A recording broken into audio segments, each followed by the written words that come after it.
pintu dibuka keras. "Aduh, panas, panas!" Suara laki-laki. "Kamu mau bikin panik?" Namanya Wedon.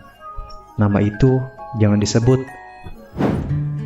Halo Sobat Nusantara, gimana kabarnya? Semoga kalian sehat selalu ya, dimanapun kalian berada.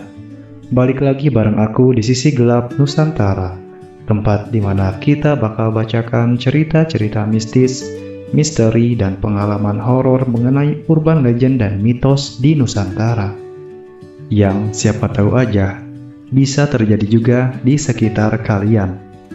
Di video kali ini, kita akan mendengarkan pengalaman horor dan urban legend dari Raka tentang peristiwa lama yang kembali terjadi saat kepulangannya ke desa tempat tinggalnya. Dan banyak orang-orang bilang Wedon. Penasaran? Buat kalian yang lagi nonton sendirian, siap-siap, karena ceritanya kali ini bakal bikin bulu kuduk kalian berdiri. Jadi jangan lupa matikan lampu, pasang headset kalian, dan nikmatin ceritanya. Oke, tanpa perlu berlama-lama lagi, kita langsung masuk saja ke ceritanya.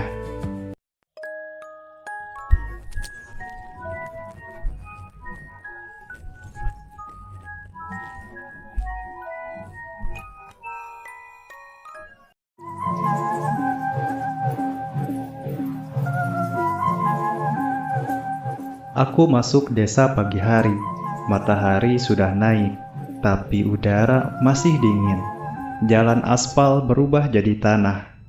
Ban mobil melewati genangan air sisa hujan. Bau lumpur naik, menempel di hidung. Aku membuka jendela sedikit. Angin masuk, dingin dan lembab. Rumah-rumah lama berdiri. Pagar bambu, genteng hitam, pohon mangga di dekat balai desa masih ada. Tidak ada yang berubah. Aku memperlambat mobil. Pak Seno berdiri di pinggir jalan. Ketua RT, rambutnya sudah putih, perutnya besar, tapi wajahnya langsung aku kenali. Aku berhenti dan turun. "Raka," suaranya ragu.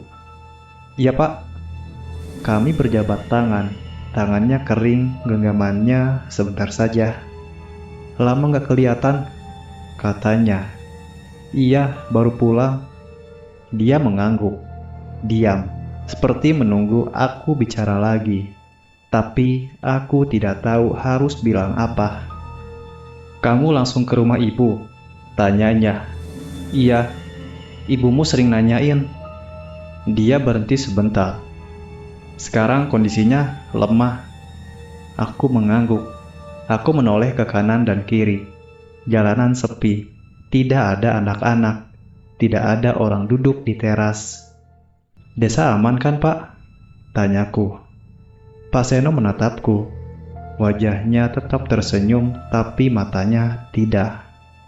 "Aman," jawabnya cepat. "Tenang sekarang." "Sekarang?"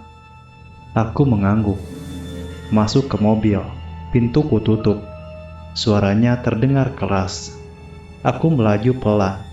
Beberapa warga menyapa. Anggukan singkat, tidak ada yang berhenti bicara. Tirai rumah bergerak. Pintu ditutup pelan.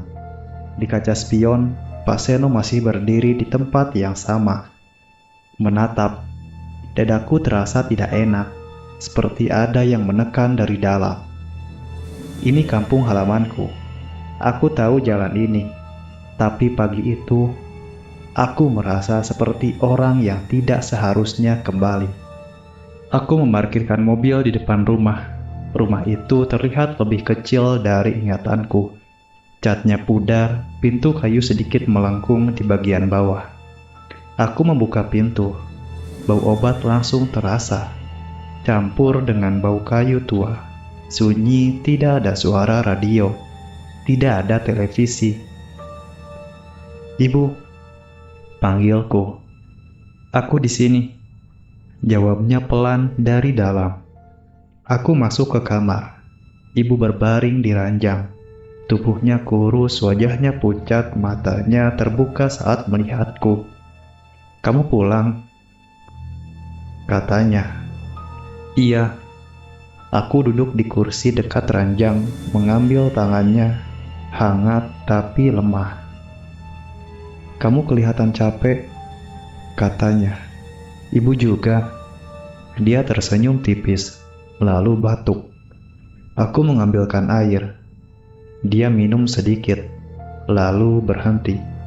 Di kamar itu, suara napasnya terdengar jelas, terputus-putus. Desa gimana? Tanyaku. Tenang, katanya. Sekarang lebih tenang. Aku menatap wajahnya. Kata itu diulang lagi hari ini. Ibu sakit sejak kapan? Sudah lama. Dia menoleh ke dinding. Sejak sebelum kamu pulang. Aku diam. Ibu senang kamu pulang, katanya lagi. Nggak semua orang pulang. Kalimatnya berhenti di situ. Aku menunggu, tapi tidak ada lanjutan. Ibu mau bilang sesuatu? Tanyaku. Dia menatapku lama sekali, seperti menimbang, lalu menggeleng. Nanti, katanya, kalau sudah waktunya. Aku tidak bertanya lagi. Dari luar, terdengar langkah kaki lewat. Berhenti sebentar, lalu menjauh. Ibu menoleh ke arah pintu. Kamu jangan sering keluar malam, katanya tiba-tiba. Aku menatapnya. Kenapa? Ibu menarik nafas dalam, terlalu dalam untuk tubuhnya. Pokoknya, katanya pelan. Jangan. Aku mengangguk, meski tidak mengerti. Aku berdiri menarik tirai jendela sedikit. Dari situ, aku bisa melihat ujung lapangan kosong. Tidak ada siapa-siapa di sana. Aku menutup tirai kembali. Saat aku duduk lagi, ibu megang tanganku. Pegangannya lebih kuat dari tadi. Kamu ingat temanmu dulu? Tanyanya. Teman yang mana? Ibu membuka mulut, lalu menutupnya lagi. Sudah, katanya. Istirahat saja. Tangannya melepas genggamanku.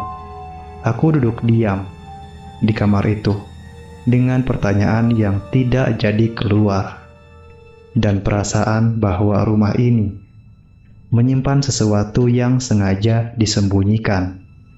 Aku keluar rumah saat matahari mulai turun. Udara tidak panas, tidak juga dingin. Jalanan desa tetap sepi. Aku berjalan pelan, melewati rumah-rumah yang pintunya tertutup. Beberapa jendela terbuka sedikit. Ada orang di dalam, tapi tidak ada yang menyapa. Langkah kakiku terdengar jelas di tanah. Aku sampai di ujung jalan. Dari situ, lapangan terlihat.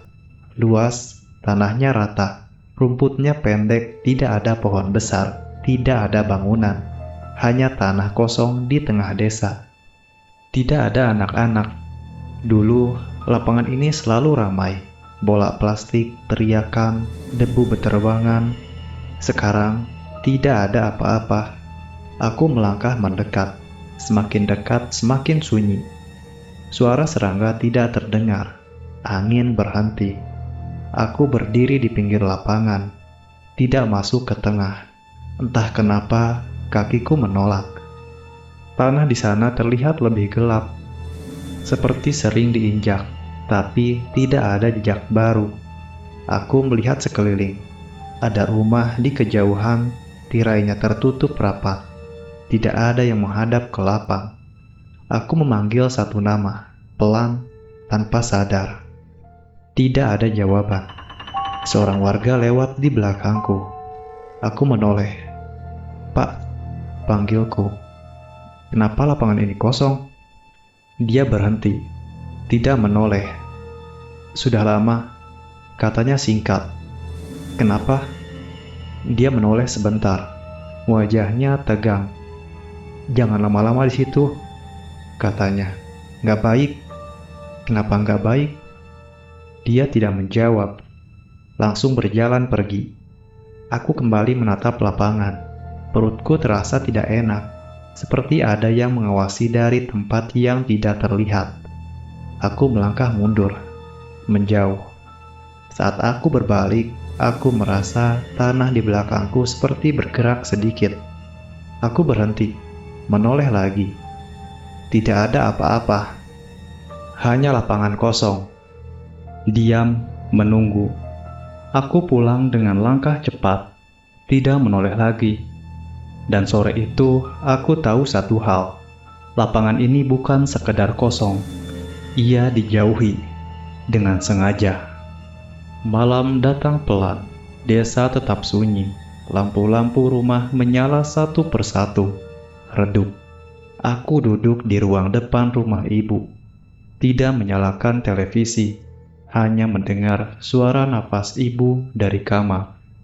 Sekitar jam 9 terdengar teriakan dari luar. Pendek, kaget. Aku berdiri, membuka pintu. Beberapa warga berlari ke arah ujung jalan. Aku ikut mendekat. Di depan warung Bu Ratmi, orang-orang sudah berkumpul. Bu Ratmi duduk di bangku. Wajahnya pucat, mulutnya terbuka, tapi tidak bersuara. Tangannya diangkat. Kulit di lengan kirinya merah, mengelupas, basah. "Kenapa?" tanyaku. "Katanya kena air panas," jawab seseorang. Bu Ratmi menggeleng pelan. "Enggak ada air," katanya. Suaranya gemetar. "Enggak ada apa-apa, tiba-tiba perih." Aku mendekat. Bau aneh tercium. Tajam seperti besi panas kena air. Bukan bau air mendidih. "Terasa panas?" tanyaku. "Panas," katanya. "Kayak disiram." Pak Seno datang. Wajahnya tegang. Dia melihat luka itu sebentar, lalu cepat mengalihkan pandangan. "Bawa ke rumah," katanya. "Kasih salep." "Ini bukan luka biasa," kata seseorang. Pak Seno menatap orang itu. "Sudah, jangan ribut." Bu Ratmi dibantu berdiri. Saat dia lewat di dekatku, aku melihat bekas di pipinya. Titik kecil seperti terkena cipratan. "Ada yang lihat siapa?" tanyaku. Tidak ada yang menjawab. Orang-orang mulai bubar, cepat seperti tidak ingin berlama-lama di tempat itu. Lampu warung dimatikan. Jalan kembali gelap. Aku berdiri sebentar, mencium bau itu lagi. Masih ada. Tipis. Dari arah lapangan, angin berembus pelan, membawa hawa hangat sesaat, lalu hilang. Aku menoleh ke arah sana. Gelap, kosong. Aku kembali ke rumah dengan perasaan tidak enak. Di kamar, ibu terbangun. Batuk pelan. "Kenapa ribut?" tanyanya. "Bu Ratmi, kena air panas," jawabku. Ibu diam, lama. "Itu bukan air," katanya pelan. Aku menatapnya. "Apa, Bu?" Ibu memejamkan mata. "Tidur saja," katanya. "Malam jangan kemana-mana." Aku duduk di samping ranjang. Bau panas itu masih teringat jelas di hidungku. Dan malam itu aku sadar. Desa ini mulai bereaksi. Bukan dengan suara, tapi dengan luka. Aku tidak bisa tidur malam itu. Bau aneh itu masih tertinggal di hidungku. Seperti besi panas, seperti daging terbakar tipis. Sekitar tengah malam terdengar suara pintu dibuka keras. "Aduh, panas, panas!" Suara laki-laki dari arah rumah Pak Karmo. Aku langsung keluar. Beberapa warga sudah berkumpul. Pak Karmo duduk di tanah, bersandar ke tembok. Kaosnya terbuka di bagian dada. Kulitnya merah, menggelembung. Ada bagian yang menghitam. Dia mengerang pelan. Giginya gemeretak. "Kenapa lagi ini?" bisik seseorang. "Kena air panas juga?" tanya yang lain. Pak Karmo menggeleng keras. "Enggak ada air," katanya terputus-putus. Aku lagi duduk, ngerokok, Tiba-tiba panas. Aku mendekat. Bau itu lebih kuat sekarang. Menyengat, membuat perutku mual. Di leher Pak Karmo ada bekas seperti cipratan. Titik-titik kecil. Tidak merata. Dari mana datangnya? Tanyaku. Pak Karmo menatapku. Matanya merah. Takut. Dari depan, katanya. Kayak dilempar. Siapa? Dia menggeleng. Tangannya gemetar. Pak Seno datang lagi. Kali ini lebih cepat. Dia melihat luka Pak Karmo. Wajahnya berubah. Rahangnya mengeras. Masuk rumah, katanya singkat. Jangan di luar. Ini nggak wajar, kata seseorang. Pak Seno menoleh tajam. Kamu mau bikin panik? Orang itu diam. Pak Karmo dibantu berdiri. Saat dia melewatiku, aku melihat bilas bagian lengannya. Kulitnya melepuh, basah, seperti terkena cipratan air panas. Aku menoleh ke tanah. Ada bercak kecil di dekat kakinya, gelap dan lembab. Aku jongkok, mengendus pelan. Bau itu, aku berdiri cepat. Dadaku terasa sempit. Pak, kataku, pelan ke Pak Seno. Ini bukan air panas ya? Pak Seno tidak menjawab. Dia hanya menatap lurus ke depan. Besok, jangan ada yang keluar malam, katanya keras. Semua di rumah masing-masing. Warga bubar. Tidak ada yang membantah. Aku berjalan pulang. Jalanan gelap. Lampu-lampu mati lebih cepat dari biasanya. Dari kejauhan, aku mencium bau itu lagi. Tipis, mengambang di udara. Aku berhenti sebentar, menoleh ke arah lapangan. Gelap, sunyi, tapi ada sesuatu yang terasa dekat. Seperti ada yang berdiri di sana. Tidak bergerak, menunggu. Aku mempercepat langkah. Masuk ke rumah, mengunci pintu. Di dalam kamar, ibu terjaga. Matanya terbuka. Sudah mulai, katanya pelan. Aku menatapnya. Mulai apa, Bu? Ibu tidak menjawab, hanya memalingkan wajah ke dinding. Dan malam itu, aku tahu, luka panas itu bukan kejadian pertama. Ia merupakan pengingat. Pagi datang tanpa suara. Desa seperti ditahan. Tidak ada orang menyapu. Tidak ada motor lewat. Aku duduk di dapur, menunggu air mendidih. Ibu belum bangun. Ketukan pelan terdengar di pintu. Aku membuka. Bu Ratmi berdiri di luar.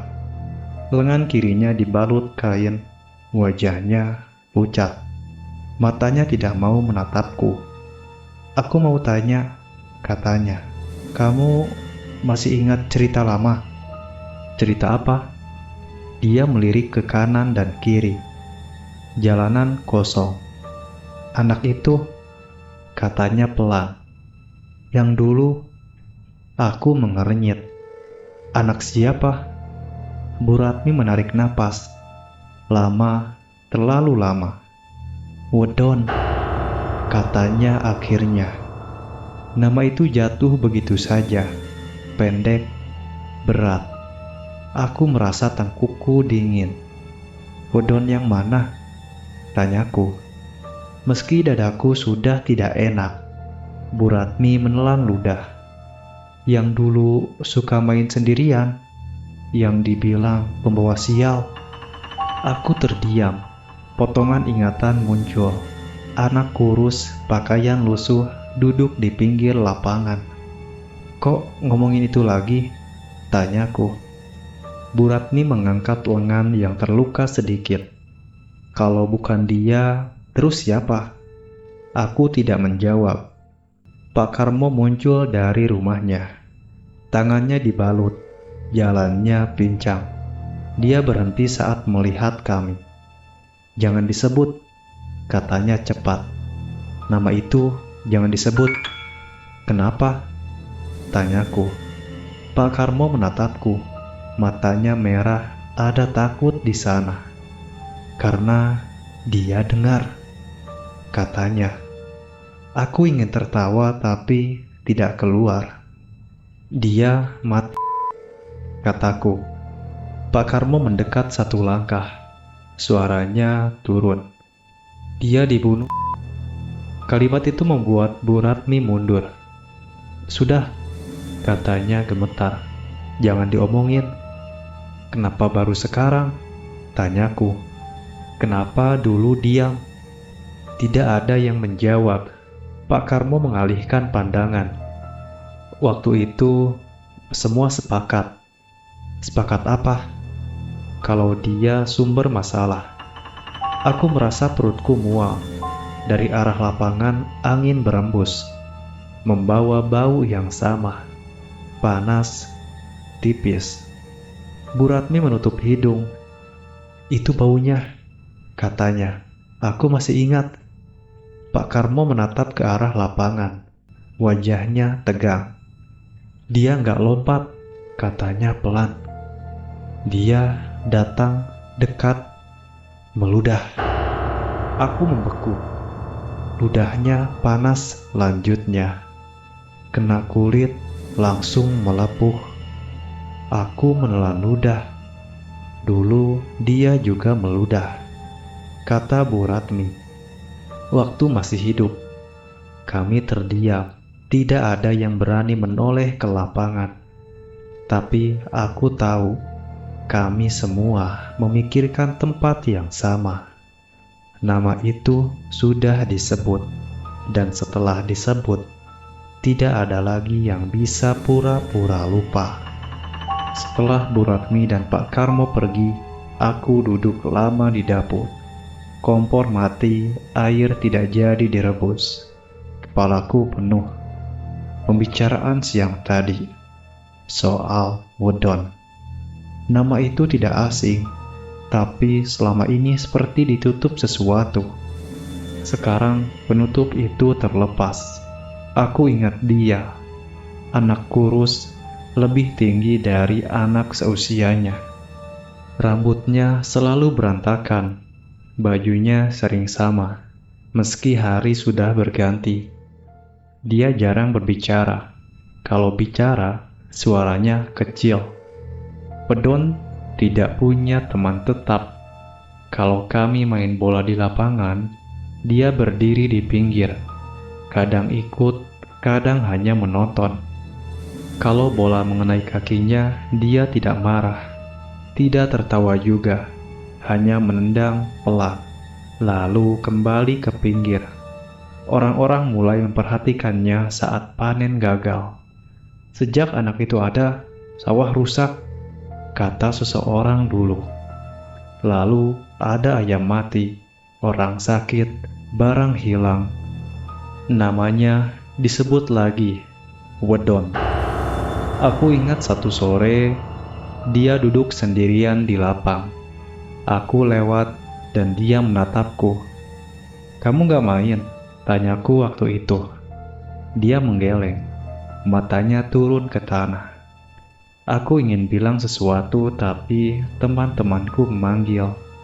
Aku pergi. Aku tidak menoleh lagi.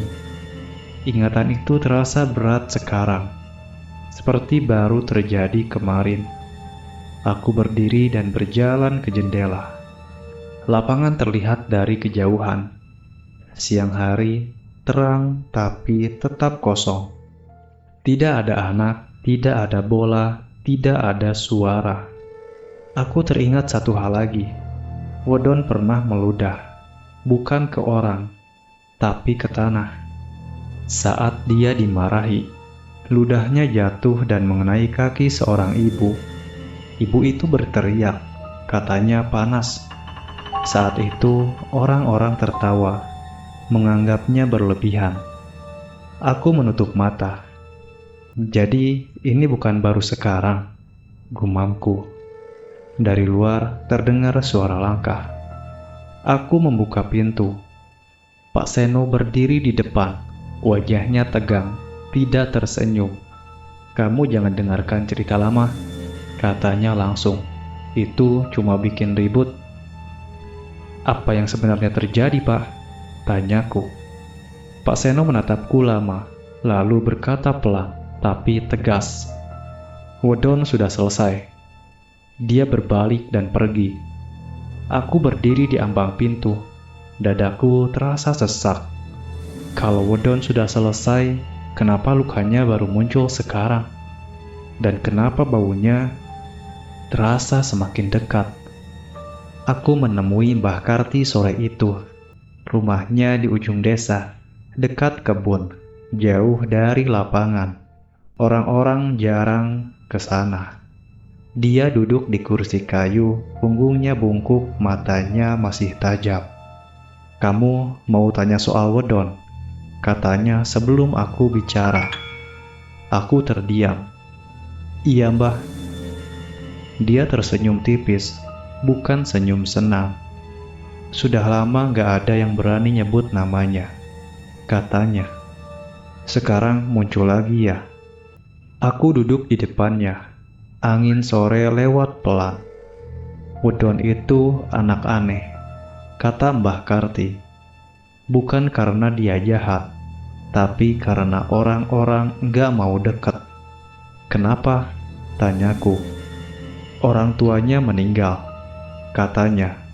"Ayahnya kecelakaan, ibunya sakit lama. Wedon sendirian." Aku menunduk. Warga mulai nuduh. Lanjutnya, kalau ada apa-apa, namanya disebut. Padahal anak itu cuma diam. "Terus kenapa dia mati?" Mbah Karti menatap tanah. Lama. "Malam itu hujan," katanya. "Dia ditarik ke lapangan. Katanya mau dibawa pulang. Padahal..." Dia berhenti, menarik napas berat. "Dia dipukuli," katanya pelan. "Dia diseret, dibungkus kain." Aku merasa tenggorokanku kering. "Dia meludah," lanjutnya. "Bukan karena marah, tapi karena kesakitan." "Dan ludahnya panas?" tanyaku. Mbah Karti mengangguk. "Sejak kecil orang-orang tahu, tapi pura-pura lupa." Aku terdiam. "Wedon mati sebelum subuh," katanya. "Dikubur cepat dan tidak ada doa panjang." Aku menggenggam tanganku sendiri. "Dan sekarang dia kembali?" tanyaku. Mbah Karti mengangkat wajah. Matanya tajam menatapku. "Dia bukan kembali," katanya. "Dia bangkit." Aku merinding. "Kalau sudah jadi pocong," lanjutnya, "dan dia mati dengan marah, ludahnya jadi senjata." Aku teringat luka-luka itu, melepuh, basah, panas.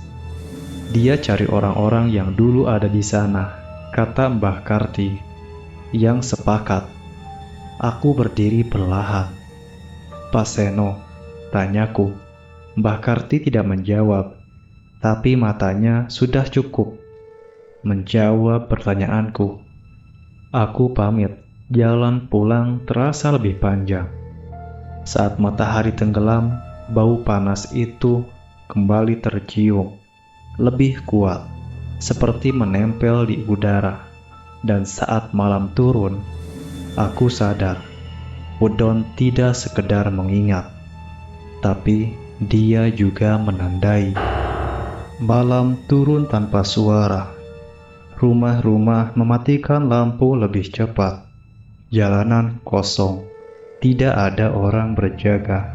Aku duduk di kamar. Jendela terbuka sedikit. Angin malam masuk perlahan. Bau itu datang lagi. Panas, menyengat. Tidak seperti asap, lebih seperti logam dipanaskan. Aku berdiri, menutup jendela. Bau itu tetap ada. Lalu terdengar suara. Bukan langkah, bukan suara kain diseret. Seperti tarikan napas berat. Aku mendekat ke pintu, membuka sedikit. Lapangan terlihat dari sana. Gelap, tidak ada lampu.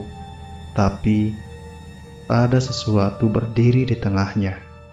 Tinggi, lebih tinggi dari orang biasa. Tubuhnya terbungkus kain, kaku, tidak bergerak. Kepalanya miring sedikit. Dadaku terasa ditekan. Aku tahu, itu Wodon. Dia tidak melompat, tidak mendekat, hanya berdiri menghadap ke arah rumah Pak Seno.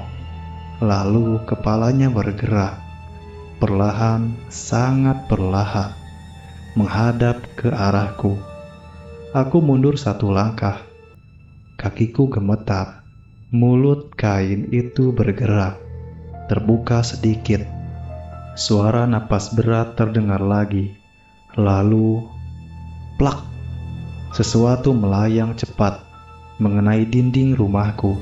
Aku menjerit pendek, menutup wajah. Ada rasa panas menyambar pipiku.